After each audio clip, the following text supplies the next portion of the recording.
uongo kusema Yesu alitumwa ulimwenguni kote. Okay. Sawa eh? Sawa. Tafsiri ya kusema kuanza kwa jamaa na ndugu wa karibu, hiyo ni ya kweli kabisa.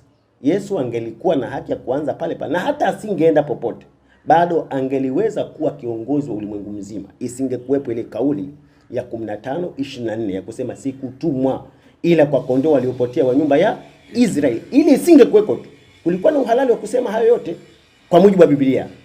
Sasa kwenye Qur'ani hakuna kipengele kinachosema sikutumwa ila kwa Waarabu. Hicho kipengele hakipo. Swala kwanza, hakuna mtu anayeanza mission ya utume kwa kuifikia dunia nzima kwa pamoja. Lazima aanze na wale wa karibu. Ili kusudi kuifikia dunia nzima lazima aanze na wale wa karibu. Lakini ikiwa mission yake ni ya dunia nzima, hawezi kuweka limits kwamba mimi nimekuja kwa ajili hii. Ule ujumbe wa kwanza ndio msingi, na wanasema kwamba msingi huo ulibomolewa. Wapi kabomoa Yesu na akasema nimetumwa ulimwenguni kote? Wapi? Ni andiko gani alilolivunja? Kwa sababu ni sawa, sisi kwenye Uislamu kuna nasikh wa mansukh, kwamba kuna aya za futa na za futwa. Kungelikuwepo sasa aya nyingine Yesu akasema sasa nimetumwa sio kwa Waisraeli tu bali kwa watu wote. Mpenzi mtazamaji wa channel yetu, tupo hapa bwana na Ustadhi Kimweli. Tulishawahi kufanya kipindi mara ya kwanza, lakini leo tunarudia tena baada ya kupata majibu kutoka kwa Mwalimu Ndacha. Na mada yetu ya tuliyoifanya nyuma ilikuwa inahusiana na utume wa Yesu. Yesu alitumwa kwa ulimwengu mzima ama Israeli? Mwalimu Kimweli hapa alinithibitishia kwa maandiko kwamba Yesu ametumwa Israeli peke yake. Lakini tukaje tukafanya kipindi vile na mwalimu wa Kikristo Mwalimu Ndacha akatuthibitishia tena kwa maandiko mengine kwamba Yesu hakuishia Israeli, hakutumwa ishia Israeli, bali alitumwa ulimwengu mzima. Na leo nikipenda nianze na hili andiko hasa kutokana na swali nilomuuliza Mwalimu Ndacha kwamba je, kama mnasema Yesu alitumwa nje ya Israeli, kuna kazi yote aliyoifanya nje ya Israeli? Alinipa andiko kutoka Luka 4 mstari wa 43 ambapo Yesu mwenyewe aliongea akawaambia, imenipasa kuihubiri habari njema ya ufalme wa Mungu katika miji mingine pia, maana nilitumwa kwa sababu hiyo. Basi ilikuwa akihubiri katika masinagogi ya Galilaya. Mwalimu Kimweli, asalamu alaykum, habari ya leo bwana? Hongera kwa uzima, tumekutana tena. Wa alaykum salaam wa rahmatullahi wa barakatuh. Kwanza nimshukuru Allah subhanahu wa ta'ala kwa kukutanisha kwa mara nyingine. Muda mrefu kidogo nimekuwa nje ya Dar es Salaam, lakini Allah amejalia nimerejea.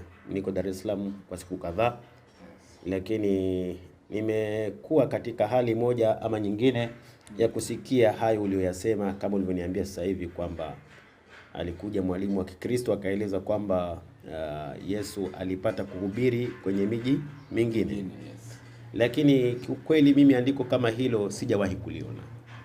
Yaani kwenye nchi nyingine, kwenye mataifa mengine nje ya Israeli, kipengele kama hicho sijawahi kukiona. Na kipengele alichokitumia cha Luka, sura ya 24 mstari wa ngapi? Luka 4 mstari wa 43. Hebu kisome hicho kipengele. Akawaambia, imenipasa kuihubiri habari njema ya ufalme wa Mungu katika miji mingine pia, maana nilitumwa kwa sababu hiyo. 44 anakuja kusema basi alikuwa akihubiri katika masinagogi ya Galilaya. Sasa hivi kweli hapa unashindwaje kuelewa kwamba huyu alikuwa kwenye mkoa mmoja wa Israeli, mkoa wa Galilaya? Anasema imenipasa kuhubiri kwenye miji mingine. Yaani ukiwa Tanzania, Dar es Salaam, unahubiri Dar es Salaam na ukasema imenipasa kuhubiri kwenye miji mingine, ndio kusema kwenye nchi nyingine? Maana yake ni miji ya Tanzania. Sisi tunachokieleza ni kwamba Mathayo sura ya 15 mstari wa 24-25, Yesu aliweka mipaka, sikutumwa ila kwa kondoo waliopotea wa nyumba ya Israeli. Kwa hiyo mji wowote ambao wanapatikana wa Israeli lazima yeye ahubiri. Mji wowote unaopatikana wa Israeli lazima yeye ahubiri. Na angalia hata kipengele hicho. Hebu rejea tena hicho kipengele kinavyoeleza. Rejea vizuri hicho kipengele kinavyoeleza. Huu mstari unasema hivi. Basi tuanzie 41. Pepo nao waliwatoka watu wengi wakipiga kelele na kusema, wewe mwana wa Mungu. Akawakemea asiwaache kunena kwa sababu walimjua kuwa ndiye Kristo. Hata kulipokucha alitoka kwenda mahali pasipokuwa na watu, na makutano wakao wakimtafuta. Na walipomfikia wakataka kumzuia asiondoke kwao. Akawaambia, imenipasa kuihubiri habari njema ya ufalme wa Mungu katika miji mingine pia, maana nilitumwa kwa sababu hiyo. Wale walimzuia, bwana usiondoke hapa, si tunakutaka hapa. Yule akasema, bwana mimi sijaja kwa ajili ya mji huu mmoja tu, kuna miji mingine imenipasa kuwahubiria. Kwa sababu Waisraeli hawakuwa kwenye mji ule mmoja tu, walikuwa kwenye miji mingine. Sasa unapokuwa ni mhubiri, lazima uwe mwadilifu wa kusoma maandiko na kuyatafsiri vile inavyopaswa. Yesu hapa anaelezwa kwamba alikuwa kwenye mji mmoja katika ardhi ya Israeli, na akiwaambia wana wa Israeli kwenye mji ule, imenipasa mimi kuhubiri injili kwenye miji mingine. Wewe ulimuuliza, Yesu alipata kuhubiri nje, sio kwenye miji mingine, nje ya Israeli. Unakumbuka swali lako umemuuliza? Umemuulizaje? Nje ya Israeli Yesu sio kwenye miji mingine. Na alichokijibu unadhani kinalingana na swali lako? Aliposema yeye alisema na ameruhusiwa kuhubiri na miji mingine. Niliona kama labda inawezekana alitoka hata nje ya Israeli kwenye miji mingine. Kwanza kabla, kwa sababu wewe uliweka msingi nje ya Israeli. Kusema miji inaashiria kabisa kwamba swali lako limejibiwa. Hapo hapana. Alijajibiwa. Kwa hiyo hata wewe mwenyewe unakiri kwamba ile swali halikujibiwa, alikuchenga tu. Aliendelea akasemaje? Anaposema kwamba Yesu alisema amepaswa kuhubiri kwenye miji mingine, na sio kwamba ilikuwa inatakiwa iishie kwa Yesu mwenyewe, bali aliwaachia wanafunzi ambao wao sasa kwenye Matendo ya Mitume walikuja kuendelea kuhubiri hata sasa nchi zingine kwa kutumwa na nani? Na yeye mwenyewe Yesu Kristo. Ndiyo Yesu mwenyewe kama hivyo anasema kwenye miji mingine akaishia Galilaya, lakini wanafunzi wake akawaruhusu na wao wakaenda kuhubiri mpaka nje ya Israeli. Kwa msingi huo ni kwamba swali lako limekosa jawabu, ila sasa amelihamishia kwa wanafunzi, kwa sababu ulimuuliza kuhusu Yesu. Si ndio Na kama ulimuuliza kuhusu Yesu alipata kuhubiri nje ya Israeli, alipaswa aseme hapana. Ndio uadilifu wa kujibu maswali. Ila wanafunzi wake, hapo ndio ingekuwa vizuri. Alipaswa aseme hapana, Yesu hajawahi kuhubiri nje nini ya Israeli, sio kwenye miji mingine, nje ya Israeli. Ndio ilipaswa ajibu hivyo kwamba hajawahi kuhubiri nje nini. Ndio ualimu uliokomaa. Lakini ukisema ndio na unatoa andiko la miji sio nje ya Israeli, hilo ni kosa kimaandiko. Unawakosea pia haki wasikilizaji. Kwa hivyo mimi nasema hakuna andiko linaloashiria Yesu aliwahi kuhubiri nje ya Israeli. Hakuna andiko linaloonyesha hilo. Na kama lipo walilete watu tulione. Kama lipo walilete watu tulione. Aidha kuhusu wanafunzi sasa. Wanafunzi ndio walihubiri nje ya Israeli. Wanafunzi walihubiri nje nini? Ya Israeli, lakini waliwahubiria kina nani? Sababu msingi wa Yesu ni kuhusu wa Israeli popote walipo. Sio kwamba wanafunzi walienda kuwahubiria watu wa mataifa. Watu wa mataifa ndio. Kwani Tanzania hakuna watu wa mataifa walioko wa Tanzania wa mataifa? Wanaishi Marekani. Ukisikia watu wa mataifa wakati mwingine ni jamii fulani, aidha Waswahili lakini wanaishi kwenye mataifa mengine. Wa Tanzania wanaishi kwenye mataifa mengine. Kwa hivyo ukisikia kwamba alikwenda kuhubiri kwenye mataifa, maana yake si kwa watu wengine isipokuwa wale wenye asili fulani ambayo Yesu alitumwa, ambao ni wa Israeli. Sasa na uthibitisho huo upo. Hebu tusomee kitabu cha Matendo. Matendo sura ya 11 mstari wa 20. Sawa. Mstari wa 20 anasema, lakini baadhi yao walikuwa watu wa Kipro na Kirene. Nao walipofika Antiokia wakasema na Wayahudi wa Kigiriki, wakihubiri habari njema za Bwana Yesu. Unaona wakasema na Wayahudi wa Kigiriki wakihubiri habari njema za Bwana Yesu. Walisema na Wayahudi Wayahudi wa Kigiriki. Kwa hiyo kuna Wayahudi ambao wanaishi wapi? Ugiriki. Kama Watanzania wanaishi Marekani. Hao ndio walihubiriwa. Umenielewa? Lakini Ndiyo. Sasa ukisikia mataifa sio kwa maana kwamba alikwenda kuhubiri kwa watu wengine. Hiyo ni misunderstanding za watu kusoma maandiko haya. Umenielewa? Lakini yani kwa mfano wewe unahubiri au tuseme rais wa Tanzania, tuseme mfano. Rais wa Tanzania, kwa kila raia wa Tanzania ni kiongozi wake, sio kiongozi wake? Ni kiongozi. Hata kama anaishi Marekani sasa. Ndiyo. Maadamu wewe ni raia wa Tanzania, ni kiongozi wako. Ndiyo. Si ndio Kwa hivyo rais akitoa hotuba ndani ya Tanzania inamhusu hata asiye Mtanzania, hata asiyeko Tanzania maadamu ni Mtanzania, hata ambaye hayuko Tanzania maadamu ni Mtanzania. Akitoa hotuba pale inamhusu aliyeko Marekani, Mtanzania. Inamhusu aliyeko China, Mtanzania, aliyeko Saudia, Mtanzania, aliyeko South Africa, Mtanzania, inamhusu. Sijui umeelewa, lakini kwa hivyo ni lazima vipengele hivyo vitazamwe vizuri. Tunapoangalia Yesu kwa ulimwengu, Mwalimu Ndacha alikuja kukubali kwamba ndio alikuwa kazi yake lazima iazie Israeli. Na akatolea mfano kwenye pale kwamba usiwape chakula, siwezi kuwapa vijibwa chakula. Kuna neno kama ile linalohusiana vijibwa na kutoa chakula. Akasemaje? Lakini wale sasa waliokuwa wanamkubali Yesu walikuwa wanakuwa wanawake. Yaani wana wa Yesu. Na wale ambao hawamkubali ndio hao vijibwa. Andiko la kusema wasiomkubali ndio mbwa liko wapi? Kule tumesoma, hebu soma Mathayo sura 15 mstari wa 24 na 25. Hebu itafute uisome. Mathayo 15 24 25.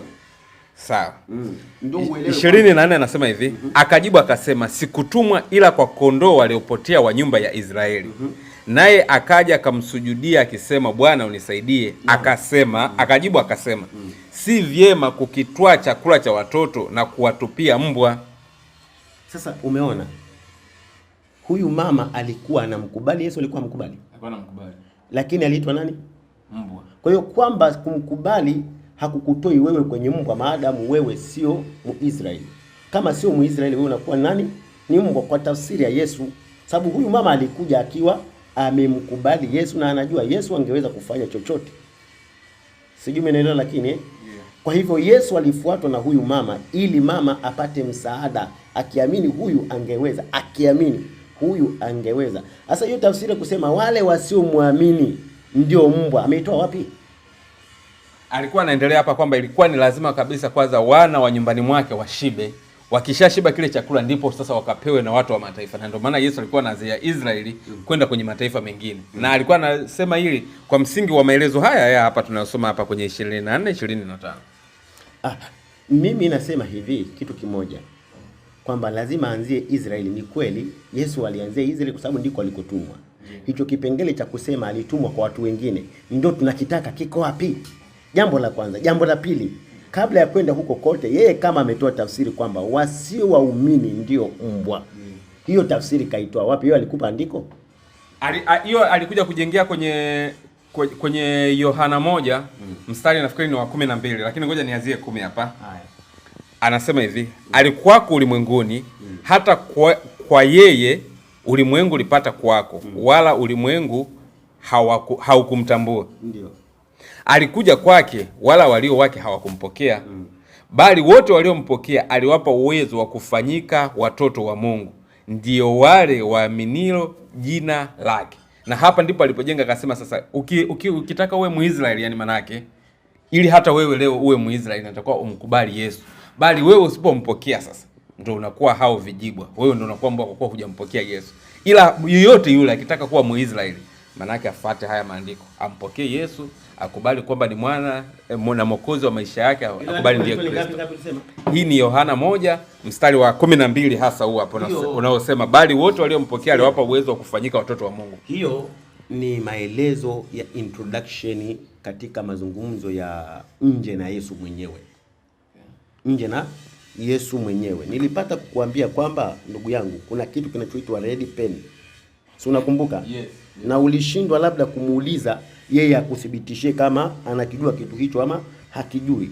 Na ni kwa nini tuwazingatia red pen? Kuna sababu za msingi. Kabla sija kuonyesha red pen, hebu nisomee 7:24 Mathayo. 7:24 Mathayo. 7:24 Mathayo. Sawa. Mathayo 7:24 anasema hivi. Basi kila asikiaye hayo maneno yangu na kuyafanya atafananishwa na mtu mwenye akili aliyejenga nyumba yake juu ya mwamba. Unaona, kila asikiaye maneno yangu, maneno yake Yesu Kristo. Kwa hivyo wewe unapaswa kuzingatia zaidi maneno ya nani? Yes. Yaani kama Mkristo unempenda Yesu na sio maneno ya mtu mwingine kwanza. Kwa hivyo usimjaji Yesu kwa maneno ya watu wengine, mjaji Yesu kwa maneno yake kwanza. Sasa ninapokuambia kuna kitu kinaitwa red pen, unaona hii ni Biblia ya Kiingereza. Okay. Unaona hizi namba kuanzia Yohana 1:1 imeandikwa na black pen, unaona Okay. Black pen. Black pen. Okay. Unaona kuanzia hapa ndo kunaanza kuonekana red pen kama unaiona hivi. Waonyeshe na wasikilizaji au watazamaji red pen hiyo. Unapoona maandiko ya red pen yanakusudia maneno ya nani? Ya Yesu. Na ukiona black pen ni maelezo ya watu kama wanafunzi, waandishi na kadhalika na kadhalika. Sasa mimi nakuuliza swali. Ni wapi Yesu aligarantii kwamba maneno ya watu wengine ni muhimu kufuatwa kuliko yake? Hapana. Sasa yeye anasema sikutumwa ila kwa kondoo waliopotea wa nyumba ya Israeli. Nani mwenye nguvu ya kuwabadilisha haya maneno? Lakini tukiangalia maneno ya Yesu mwenyewe alipokuwa anaongea na wanafunzi ni kwamba kuna uwezo alikuwa anawapa ambao wao wanaweza wakafanya kama yeye mwenyewe ambavyo angeweza kufanya mbinguni. Kwa mfano ile andiko linalosemaga nawe ndiwe Petro na juu ya mwamba huu nitalijenga kanisa. Alafu kuna yale maelezo yanayosema kila utakalolifunga duniani na mbinguni litafungwa, na kila utakalolifunga mbinguni na duniani litafungwa. Nafikiri kuna maneno kama hayo aliyaongea Yesu Kristo akiongelea yani anawapa uwezo wale wanafunzi ambao walikuwa wa Yesu. Kwa hiyo kama wao walikuwa na uwezo wa kutoka mpaka kwenda nje ya mataifa au kuandika chochote, maana hicho kilikuwa kinakubalika kwa kuwa wao walikuwa wamejazwa Roho Mtakatifu kupitia Yesu mwenyewe. Lakini si kuvunja mafundisho yake. Ndio, lakini hapijaona sema anavunja. Alipewa ruhusa ya kwamba avunje mafundisho? Hapana. Yesu alisema katumwa kwa wana wa Israeli. Kuna mwenye haki ya kuvunja hilo? Yesu ndio alisema. Kuna mwenye haki ya kuvunja hilo? Maana huo ni msingi wa mwalimu. Unajua unaweza ukapewa mamlaka lakini sio mamlaka ya kuingilia mamlaka ya mwalimu wako. Ndio. Yeye kapewa mamlaka sawa. Lakini pamoja na mamlaka aliyopewa, kuna msingi uliomleta Yesu, ana haki ya kuvunja yeye? Ana haki? Hapana. Kwa hivyo tunaposema hana haki ni kwa sababu Yesu mwenyewe keshasema atakayesikia maneno yangu atayashika atafananishwa na mtu mwenye akili, na atakayesikia maneno yangu asiyashika atafananishwa na mtu mpumbavu. Sasa mtu mwenye akili anajua Yesu katumwa kwa wana wa Israeli. Sasa ni juu yako sasa kuamua kuwa mtu mwenye akili au kuwa mtu mpumbavu. Hebu tusomee Matendo 5:31. Sawa. Matendo 5:31 nasema hivi. 31. Mtu huyo Mungu amemtukuza kwa mkono wake wa kulia. Awe mkuu na mwokozi. Awape Waisraeli toba na msamaha wa dhambi. Unaona bwana? Alafu anaendelea hapa. Na sisi tu mashahidi wa mambo haya. Pamoja na Roho Mtakatifu ambaye Mungu amewapa wote wanaomtii. Unaona bwana?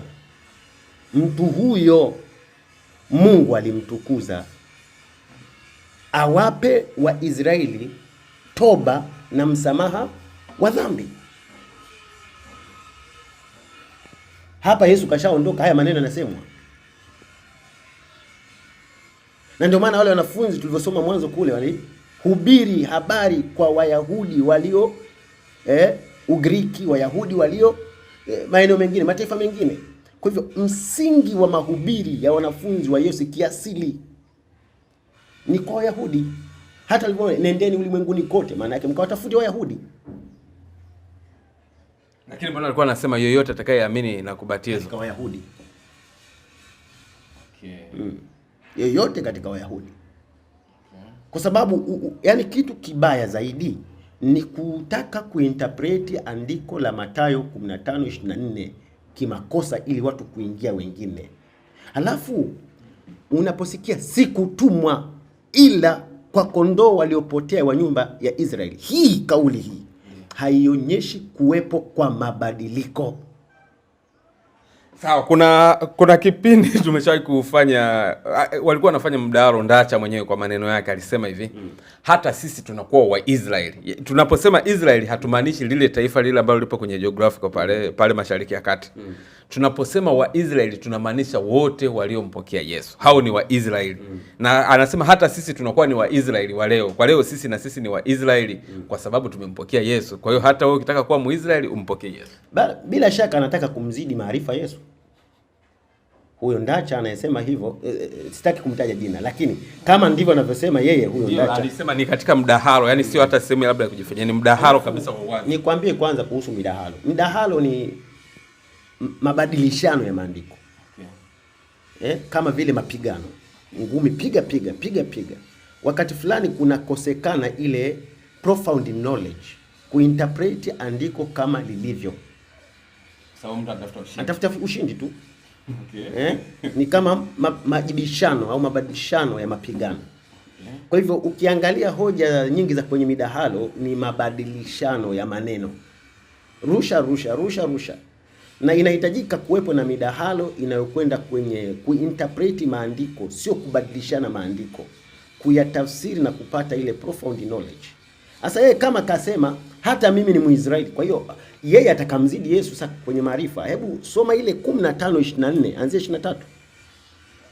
Ngapi hiyo? 15 Mathayo 23. Anzia hapo. Sawa. 15. 23.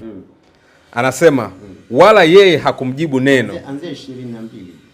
Na tazama, mwanamke Mkanaani hapa imeandikwa Mkanaani. Sawa. Okay. Na tazama, mwanamke Mkanaani wa mipaka ile akatokea, akampazia sauti akisema, unirehemu Bwana, mwana wa Daudi, binti yangu amepagawa sana na pepo. Wala yeye hakumjibu neno. Nao wanafunzi wake wakamwendea wakamwomba wakisema, mwache aende zake, kwa kuwa anaendelea kutupigia makelele nyuma yetu. Akajibu akasema, sikutumwa ila kwa kondoo waliopotea wa nyumba ya Israeli. Sasa tunaona Yesu anajua huyu ni Mkanaani au Mkananayo na huyu ni Mwisraeli.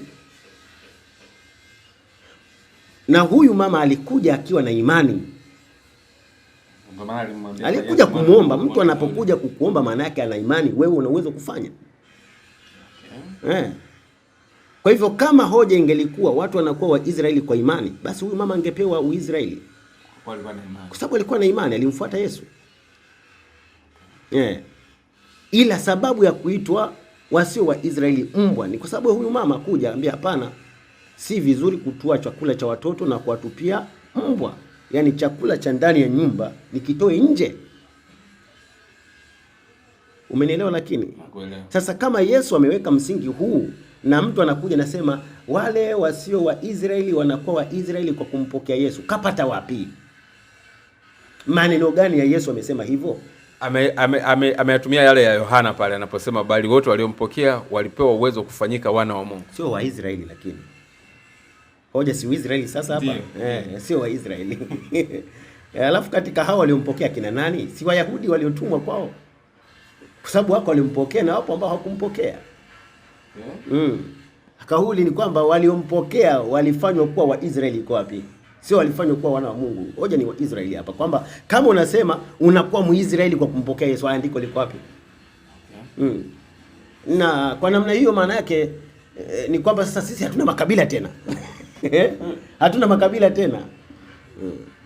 Ni tafsiri ambazo kiujumla zinachukuliwa katika namna fulani ya kujihalalishia ufuasi.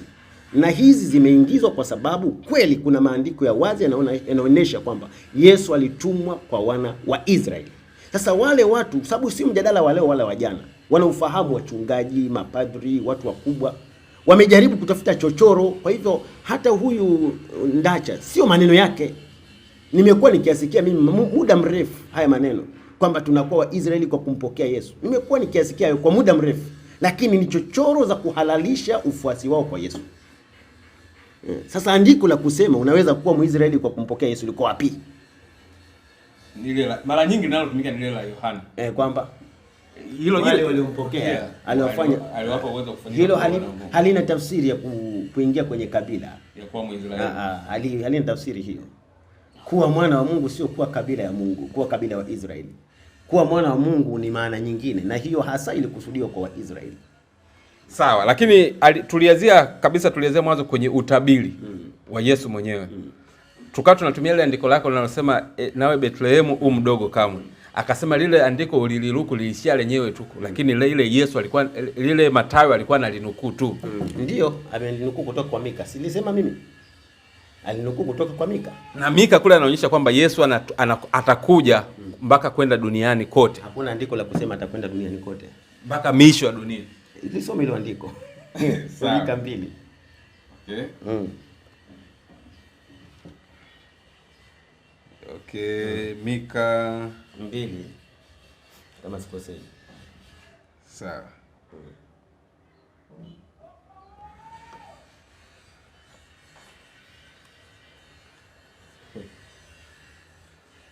Mika 5:2. 5:2. Sawa. Mika 5:2 anasema hivi, bali wewe Bethlehemu Efrata, uliye mdogo kuwa miongoni mwa elfu za Yuda, kutoka kwako wewe atanitokea mmoja atakaye kuwa mtawala katika Israeli. Ndio. Ambaye asili yake imekuwa tangu zamani za kale, tangu milele. Ambaye huyu anasema hapa namzungumzia Yesu. Kwa sababu hiyo atawatoa hata wakati wa kuzaa kwake aliye na uchungu, ndipo hayo mabaki ya nduguze watawarudia wana wa Israeli. Naye atasimama na kulisha kundi lake kwa nguvu za Bwana, kwa enzi ya jina la Bwana Mungu wake. Nao watakaa pamoja sasa, maana sasa atakuwa mkuu hadi miisho ya dunia. Sasa hii tafsiri ndio yenye kuwasumbua watu. Atakuwa mkuu hadi miisho ya dunia. Yaani tuchukulie mfano. Ukilisoma hilo andiko lenyewe tu, Mika 5:2, utaona kwamba wanaokusudiwa ni Waisraeli walioko Israeli na walioko nje ya Israeli. Atawakusanya ndugu zake. Hebu soma vizuri hilo andiko. Soma vizuri hilo andiko. Nawe Bethlehemu, bali wewe Bethlehemu Efrata, uliye mdogo kuwa miongoni mwa elfu za Yuda, kutoka kwako wewe atanitokea mmoja atakaye kuwa mtawala katika Israeli. Ambaye asili yake imekuwa tangu zamani za kale, tangu milele. Kwa sababu hiyo atawatoa hata wakati wa kuzaa kwake aliye na uchungu, ndipo hayo mabaki ya nduguze watawarudia wana wa Israeli. Mabaki ya nduguze yatawarudia wana wa Israeli. Kwa maana ndugu za wana wa Israeli watawarudia wana wa Israeli. Utakuwa na muunganiko wa wana wa Israeli. Ndio maana yake. Endelea. Naye atasimama na kulisha kundi lake kwa nguvu za Bwana. Naye atasimama na kulisha kundi lake, sio ulimwengu wote, kulisha kundi. Ukisikia kundi lake, maana yake kuna makundi mengine ambayo sio ya kwake. Kwa enzi ya jina la Bwana Mungu wake. Nao watakaa, maana sasa atakuwa mkuu hadi miisho ya dunia. Atakuwa mkuu hadi miisho ya dunia, maana yake atakuwa kiongozi hadi miisho ya dunia, kwa sababu watu hawa wametawanyika, wako kila sehemu. Lakini kipengele kingine kwenye andiko hili, mimi binafsi ningelikuwa Mkristo nisingetumia kipengele hiki. Yaani kabisa nisingetumia kipengele hiki kwa namna yoyote ya mjadala, kwa sababu kipengele hiki pia kina madhaifu ya kilugha. Kwa nini? Mimi nataka nikuulize swali wewe. Kwani mwisho wa dunia ni wapi? Mwisho wa dunia kwa mimi, kwa akili yangu ya kawaida sionage ni wapi mwisho wa dunia. Ila anachojua tu, yani kama mimi nipo hapa, sawa, basi mwisho wa dunia tena itakuwa hapa. Maana yake kama nimezunguka koti, nimefika mwisho nitafika. Sasa hebu lete hiyo nini ufuniko hiyo. Hebu lete hiyo funiko hiyo. Nikusaidie kitu kimoja. Sawa. Hii funiko iko duara, lakini iko flat. Andiko hili unavyoliona limeandikwa kwa mfano huu. Kwamba dunia ni duara lakini flat. Na kama ni flat kuna miisho ambayo ni huku. Lakini hapa tukileta kitu kama yai au mpira, tukasema hii ni dunia, huwezi kuona mwisho. Umenielewa? Lakini sasa mimi nakuuliza swali, kwa mtazamo wako wewe, dunia ikoje ili andiko hili lifai kwa matumizi yetu ya leo? Iko hivi au iko kama mpira? Ipo kama mpira. Kwa hivyo unapataje mwisho wa dunia kwa dunia iliyokaa kama mpira? Utapata hata pembe kama hizo tu. Huwezi kupata, si ndio? Sasa andiko hili linaposema mpaka miisho ya dunia, kwanza ni kosa ili andiko kulitumia kwa mtu ambaye anajua dunia ilivyo. Kwa maana hili ni andiko limetokana watu waliokuwa wanajua dunia ni kaeneo kadogo na miaka hiyo kipindi hicho ni false. Sasa hebu imagine huyu mtu aliandika, unaambiwa kaongozwa na Roho Mtakatifu. Sasa Roho Mtakatifu gani ambaye hajui dunia imekaje? Na hapa alikuwa anakosa. Umenielewa kwa hivyo kwa msingi huu liko hili na liko la Isaya kalitumia. Yote hivyo hivyo miisho ya dunia. Hata lile la Isaya alilotumia liko hivi hivi. Hadi miisho ya dunia, miisho ya dunia, miisho ya dunia. Hiyo Isaya ni ngapi?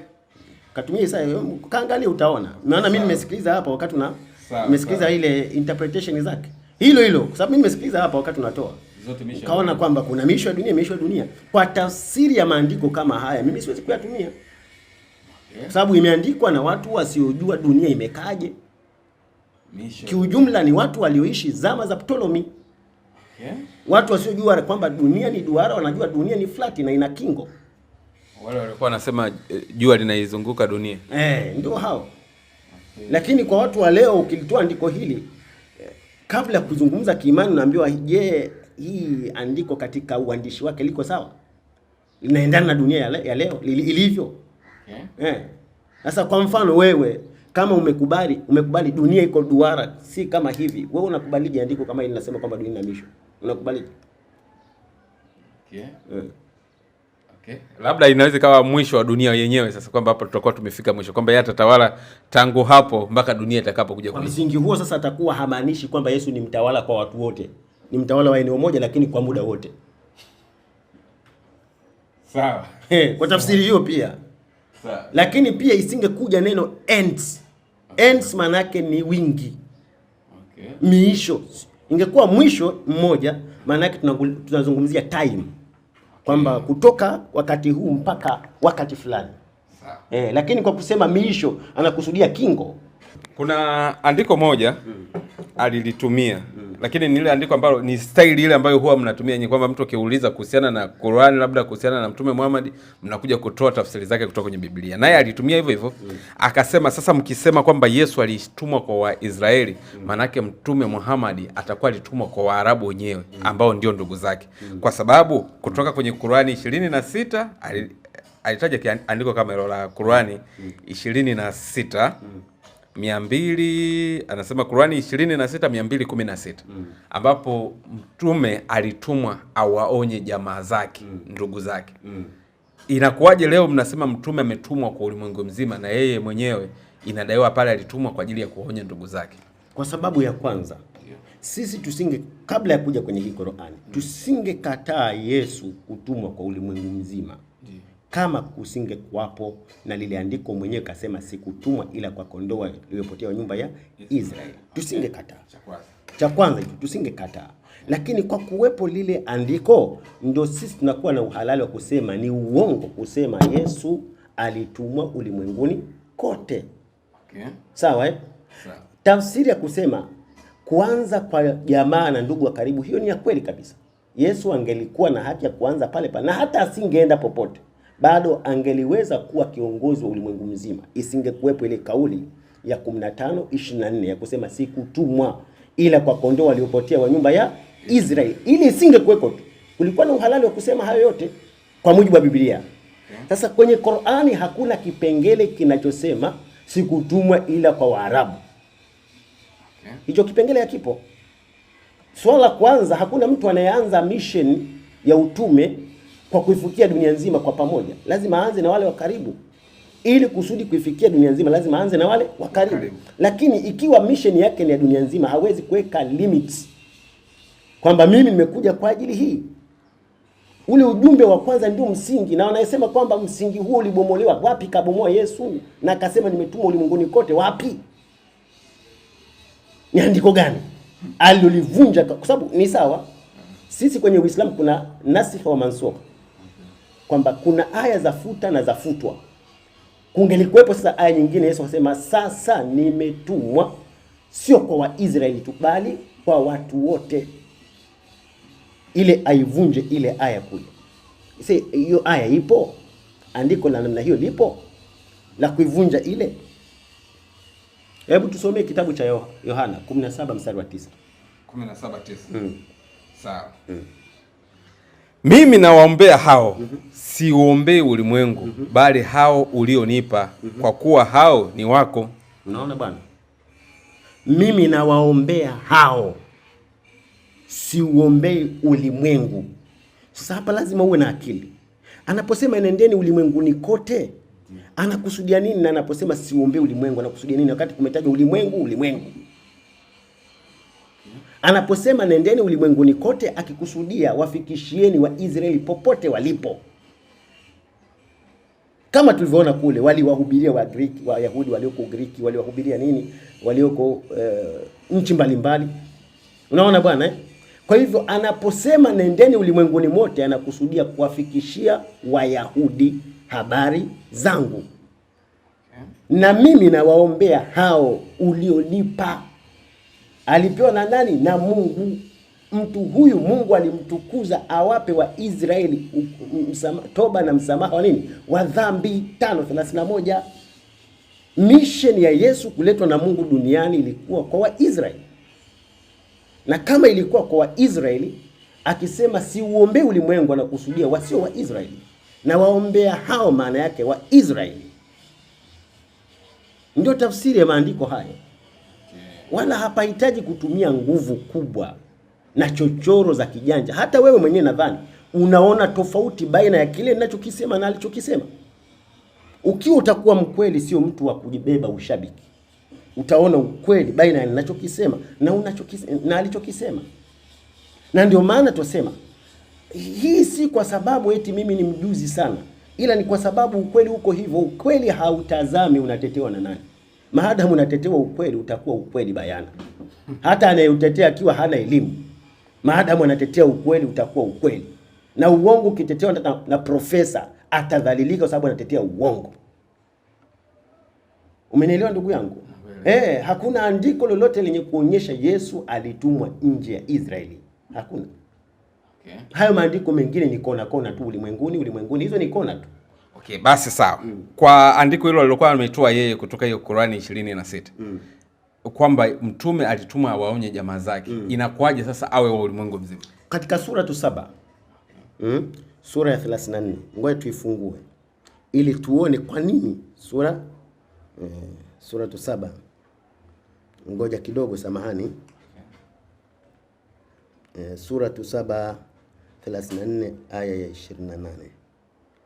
34 aya 28. Lakini kabla ya kwenda kwenye 34 aya 28 iweke hiyo, nitakusomea kwanza sura ya 7 aya 158. Sawa. Hii inasema kul ya ayuhan nas, sema enyi watu, inni rasulullahi ilaikum jamia, mimi ni mtume wa Mungu kwenu nyie wote. Sio kama ile lugha sema watu wake, kundi lake, jamii yake. Inni rasulullahi ilaikum jamia, mimi ni mtume wa Mwenyezi Mungu kwenu nyote. Angalia hapa kuna maneno mawili muhimu, kwa sababu nadhani wewe Kiswahili unajua vizuri. Kuna neno ya ayuhan nas, enyi watu. Kwa kusema tu watu ingetosheleza, lakini ungesema labda alikusudia Waarabu, kwa sababu nao ni watu. Kwa hivyo kwa kusema Waarabu, maana yake wengine hawahusiki na wana haki ya kuitwa watu. Lakini Mwenyezi Mungu kwa kuunganisha watu na wote, angalia, watu na wote, jamia, maana yake ni jumla. Ikija watu tu ni kundi kubwa, sio mtu mmoja au wawili, ni kundi kubwa. Halafu ikija jamia, maana yake yale makundi yote ya watu ulimwenguni. Mtume wao ni Mtume Muhammad sallallahu alaihi wasallam. Sasa kuna aya katika sura 7 34 aya 28, wama arsalnaka illa kafata linnas bashiran wa nadhira, hatuja kutuma wewe isipokuwa ni kiongozi, mtume kwa watu wote, ukiwa unatoa bishara, habari njema, wa nadhira, na ukitoa indhari, tahadhari, kuwatahadharisha watu wasiende motoni, kuwapa watu bishara wakifanya mema watakwenda peponi. Sasa hakuna kipengele ndani ya Uislamu au ndani ya Qur'ani ambacho mtume aliwahi kuambiwa au kusema nimetumwa kwa Waarabu. Hicho kipengele hakipo. Umenielewa? Lakini kwa sababu hakipo kipengele hicho, hakuna kizuizi cha kusema mtume sio kiongozi kwa watu wote. Hakuna kizuizi, ni haki. Alitoa sababu zake. Maana hizi hazikuwa zimeandikwa sehemu. Ila alitoa sababu zake kutokana na factory ya vitu ninavyoviona. Akasemaje, kama mtume angekuwa ametumwa kwa ulimwengu, kwa nini basi kitabu chake ambacho ni Qur'ani ni cha Waarabu? Yaani kwamba kwa vile lugha ilivyoandikwa na kinavyohubiriwa ni cha Waarabu. Yaani kwa maana kimeandikwa Kiarabu. Lugha. Yes. Alitaka kiandikwe lugha gani ili watu wakitumie kwa ujumla? Labda lugha zote. Sasa kingesomekaje? Sijui. Ila yeye aliweka huo msingi. Ngoja nikwambie kitu kimoja ndugu yangu. Katika kuifikia dunia yote si lazima utumie lugha za dunia yote. Sio lazima utumie lugha ya dunia zote, mataifa yote. Wajibu ni kutumia lugha itakayoweza kufikiwa na watu wote. Umenielewa? Lakini nakuelewa. Kwa hivyo kabla sijaenda kwenye swala la lugha, hakuna nabii anayekuja eti aje na kila lugha ili aonekane ni nabii kwa watu wote. Nabii anakuwa kwa watu wote kwa maelezo yake mwenyewe. Hata Yesu asingesema tu sikutumwa ila kwa kondoo waliopotea nyumba ya Israeli. Kulikuwa na haki. Na kauli ya Yesu kusema sikutumwa ila kwa kondoo waliopotea nyumba ya Israeli haiko ndani ya Biblia tu, iko pia ndani ya Qur'ani. Sasa ikishakuwa vitabu viwili vinakubaliana kwamba huyu ni mtume kwa watu fulani, sasa unakuwa ni mtu wa namna gani? Maana si kwa maana ni ndani ya Biblia tu hiyo kauli imo. Kauli kama hiyo iko ndani ya Qur'ani katika sura ya 3. Imeelezwa habari hizo, wa rasula, na ni mtume kwa wana wa Israeli. Sawa. Sasa kuwa nabii si maana uongee lugha zote. Kuwa nabii maana, hebu Sefania 3:9. Sefania 3:9. Sefania 3:9. Anasema hivi. Sefania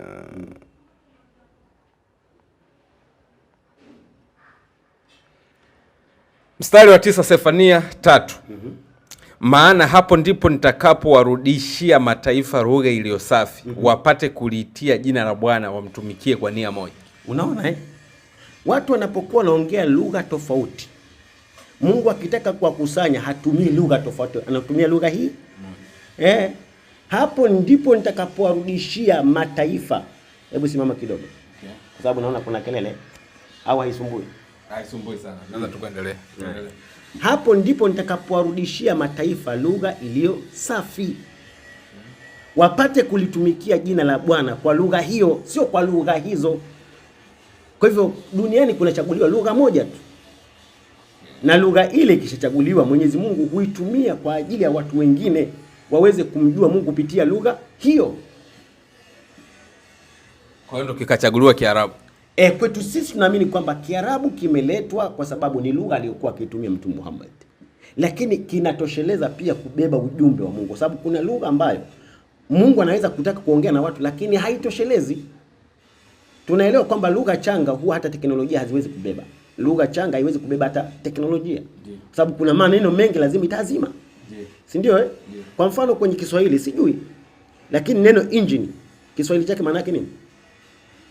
Tunatumiaga maneno mengi, mtambo, mashine, ambayo tunanalo hivi Kiingereza. Hivyo. Neno rejeta sijui. Cylinder head. Hapana. Piston. Sasa kuna lugha ambazo haziwezi kubeba hata teknolojia. Sasa kama teknolojia tu inashindwa, itawezaje kubeba ujumbe wa Mungu? Sawa, mimi katika kipengele nataka nikuulize swali moja kuelekea swali moja la mwisho. Muwa mnasema kila nabii alikuwa anakuja kwa muda wake. Kwamba nabii huyu au mtume huyu anakuja kipindi hiki, anakuja hivi. Kwa mpangilio wa wale manabii, ina maana kwa ulimwengu kipindi hicho kiwepo nabii, si ulimwengu wote unakuwa unamsikiliza yeye? Nabii anapokuwa hapo inategemea katumwa wapi ujumbe wake. Watu wengine hawahusiki ikiwa nabii hajatumwa kwao. Hawahusiki. Katika historia ya mitume, kumtoa Mtume Muhammad, je, kuna mtume mwingine alikuwa ametumwa kwa ulimwengu wote kwa kipindi hicho? Yaani kwa ulimwengu wote, nao maanisha hii dunia yote, wapi, yani mataifa haya yote? Hapana. Kwa msingi wa Qur'ani, watu walianza kidogo na nabii mmoja. Walivyozidi kuongezeka, manabii wakaongezeka kila eneo. Umeelewa? Lakini kwa hivyo kwa msingi wa Qur'ani hakuna mji wowote ambao haujapelekewa nabii. Kila mji ulipelekewa nabii. Na hiyo sasa inatupa tafsiri kwamba hata huku kwetu Afrika, si kwa maana hakukuwa na watu ambao wanamjua Mungu au manabii, walikuwepo. Walikuwepo. Kwa mujibu wa Qur'ani, Mungu anasema hakuna mji wowote isipokuwa tulipelekea mwonyaji. Kwa hiyo kila palipokuwa na mji paliletwa mwonyaji. Kwa hiyo usione tu kwamba Waafrika wana kanuni hizi za kusema dhambi, kuzini ni dhambi, sijui kuiba ni dhambi, kwamba wametunga tu. Kuna misingi ya kale ambayo wameipokea. Na wameipokea wapi? Ni kwa Mungu. Kupitia nani? Kupitia manabii wake, kwa sababu kila mji ulipelekewa nabii. Sasa zama zilipokuja za Mtume Muhammad, taratibu za kutuma nabii kila kikona cha dunia zikafutwa. Kama ni hivyo kwamba kila mtu ulikuwa unapelekewa nabii. Sasa kipindi cha Yesu, kwamba Yesu ni nabii wa Israeli au mtume wa Israeli. Haya mataifa mengine yalikuwa yanamwangalia nani? Wao walikuwa na taratibu zao. Kwa sababu kwa sasa sisi wote tukisema tunamwangalia Mtume Muhammad kama ni mtume wa mwisho wa sasa ambaye ndo kwa mara ya mwisho amefika yeye, hajaja mtume mwingine. Maana yake ni ulimwengu wote. Sasa nyuma yake alikuwepo Yesu. Yesu yeye alikuwa anaishia Israeli tu. Maana yake hao wengine walikuwa wanamwangalia nani? Walikuwa na taratibu zao kulingana na jinsi walivyopokea, aidha kwa manabii waliotokea kwenye miji yao au kulingana walivyopokea kwa mababu yao, kwa sababu kuna manabii wamekuja zamani kabla ya Yesu na bado taratibu hizo zinafuatwa, au kuna wengine walishaacha lakini maradhi yao hayakuwa makubwa kama ya wana wa Israeli. Kwa sababu pia uelewe, kupelekwa nabii kwenye mji kuna maana nyingi, ni kutokana na misheni mbalimbali za Mungu kwenye mji ule. Aidha kwa sababu watu wamefanya dhambi sana, Mungu anataka kuwaonya. Kwa hivyo watu wakikithiri sana kwenye madhambi, wanaangaliwa kwanza wale kuliko watu wengine ambao hawajakithiri kwenye hayo. Umeelewa? Lakini kwa msingi huo sasa, ukiona nabii ameletwa, aidha watu wamefanya madhambi sana, Mungu anataka kuwaonya, au wameonewa, Mungu anataka kuwaondoa kwenye maonevu. Kwa hivyo manabii wanatumwa kwa misheni maalum. Mungu anachagua ni misheni gani. Leo ukisema Musa alitumwa kwa wana wa Israeli, ndio. Lakini ukiangalia nyuma yake kulikuwa na misheni kubwa zaidi, kuwatoa Misri. Pamoja na kwamba wanamjua Mungu, wamjue Mungu na kadhalika, lakini pia watoke kwenye nchi nini? Ya Misri. Kwa hivyo unaweza ukasema Musa alikuwa na misheni karibia mbili. Misheni ya kuwafundisha Waisraeli Mungu, lakini misheni ya pili kuwatoa Waisraeli Misri. Umenielewa? Hizo ndio misheni zimemleta nani? Musa. Ama Yesu ni watu wamefanya madhambi. Watu wamefanya madhambi. Ndio maana Yesu kuja kwake kuliambatana na toba na msamaha.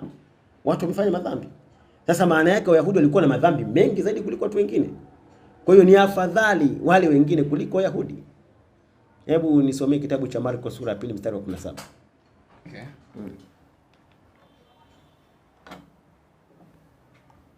Marko sura ya 2:17. Anasema hivi, Yesu alipofika aliwaambia, wenye afya hawahitaji tabibu, bali walio wagonjwa. Sikuja kuwaita wenye haki, bali wenye dhambi. Unaona? Kwa hiyo watu wengine ni kama walikuwa na afya angalau. Waisraeli kwa wagonjwa zaidi. Unaona? Kwa hiyo wale ndio waliotazamwa zaidi. Umenielewa? Lakini sasa hapa kuna tafsiri watu wasema, je, mtu hawezaje kuitwa mwenye haki? Kuna watu ambao huwa wanafuata misingi bado ya haki. Hebu ngoja nikupe mfano. Hivyo unadhani kati ya Afrika na Ulaya ambako kumekithiri maovu ni wapi? Naona kama Ulaya wao na sasa Mungu akiamua kutuma nabii kwa sasa hivi, kwanza akiamua kutuma nabii angetakiwa atume wapi kwanza? Ulaya. Waliokithiri na matatizo ndio wanaangaliwa kwanza. Sababu matatizo ni kama maradhi, yanaambukiza. Kwa hivyo ukidhibiti ile tatizo pale, maana yake halitaambukiza kwa watu wengine. Sawa mwalimu, nafikiri kwa kipengele hiki cha kuhusiana na Yesu Kristo kutumwa kwa ulimwengu mzima nimekielewa vizuri. Labda kama una sababu tunaweza tukamalizia hapo, tuangalie kama tunaweza kufanya kipindi kingine. Mimi ningesema tu kwamba kikubwa katika mazungumzo yangu wewe ni mtu unayehoji watu. Yes. Na unahoji vizuri. Okay, asante. Na uwe huru kuhoji chochote. Sawa. Usipangiwe. Lakini kitu cha pili katika kuhoji kwako, kwa sababu unahoji vizuri, pia na wewe una haki ya kutafuta ukweli. Sawa. Yaani usiwe mtafuta habari. Okay. Uwe mtafuta na ukweli, ukunufaishi na wewe. Sawa. Sawa. Sijui umeelewa lakini kama utakuwa ni mtafuta habari kuwafikishia watu wengine, itakuwa ni kama punda abeba mzigo kuwafikishia watu wa dhahabu, lakini haimfai yeye. Punda kabeba mzigo wa dhahabu afikishia watu wengine dhahabu, lakini yeye haiwezi kumnufaisha. Sawa. Sasa mimi sikwambii ni lazima ufanye hivyo, ila nakwambia kwa sababu unahojiana na watu wengi wa dini mbalimbali, una ukaribu sana wa kupima mambo. Sawa. Sasa yale mambo ya kunufaisha na wewe vile. Sawa. Kama ndio mreche yetu kwa mara kwanza, tafadhali subscribe ili kwanza kupata kila video tunakuwekea. Asante.